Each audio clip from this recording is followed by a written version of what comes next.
Tumayo ang lahat para sa ating panalangin na pangunahan ni Angelica. Sa ngalan ng Ama, ng Anak, ng Espiritu Santo. Amen. Okay. Magandang umaga mga bata. Maari nang umupo ang lahat. Maari bang tumayo ang leader ng unang grupo upang ibalita kung sino ang liban sa kanilang pangkat?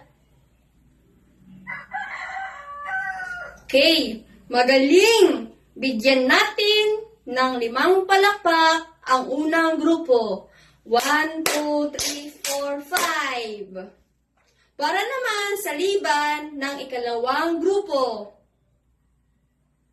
Magaling! Bigyan din natin ng 5 palakpak ang ikalawang grupo.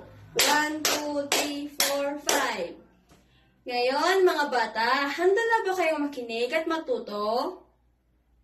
Okay, kung sa ganon, simulan na natin. Kahapon, tinalakay natin ang tungkol sa pangalan. Natatandaan niyo ba kung ano ang salitang pangalan? Aubrey? Mahusay, Aubrey! Ang pangalan po ay salitang tumutukoy sa ngalan ng tao, bagay, hayop o lugar.